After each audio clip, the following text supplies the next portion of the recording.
My name is Jill, and this is part of my story. My dad was disciplinarian, which, if you did something wrong, you knew you were going to get spanked. He left, and that was really, really hard for us to accept, I guess, or understand, because divorce just wasn't that prevalent back then. So my 4th grade year was really hard because Dad wasn't there anymore. My mom tried to hold it together, but she was probably struggling through her own things. He had a new family by then.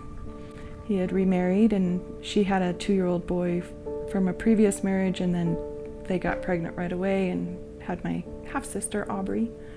And I remember about 16 years old, I was getting a job babysitting the neighbor kids every Tuesday. And so here comes when are we going to see each other again this summer? And it's like, well, I have church camp this week, I have music camp these 2 weeks, I'm babysitting every Tuesday. And so I gave him several ideas of when we could maybe make arrangements. He wrote me a letter and said I was being selfish and that he didn't give a blank if I came or not. And he never talked to me.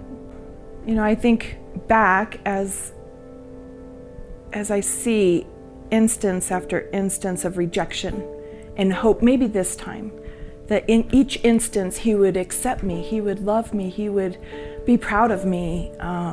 Any of that wasn't there. That was a really hard time for me because I didn't know what I did wrong. And I was so hurt.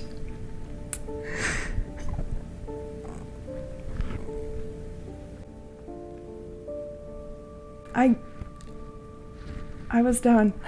Build my walls. And so I walked away from the church and God for quite a few years. And I still saw God as judgmental until I went to Christ Community.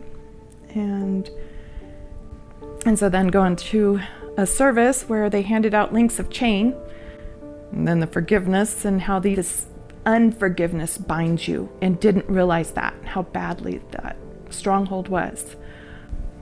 Said, okay, I know you're putting my dad on my heart, and I know you want me to forgive him. And then it was my stepmom too. For some reason I had this bitterness against her. And I prayed over that chain. And then we walked to the front, and there were these buckets filled with liquid that looked like water. And when you dropped your chain in, it was like a white cloud just took it. You didn't even see the chains, and you let it go. And when it was just this freedom. It was just amazing, this powerful.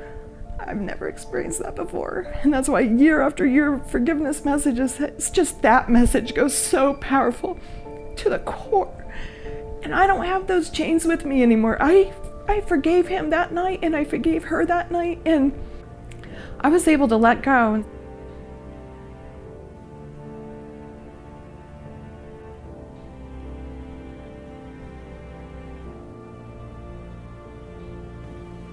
I wanted him to know that I had forgiven him, that I was hurt by many things,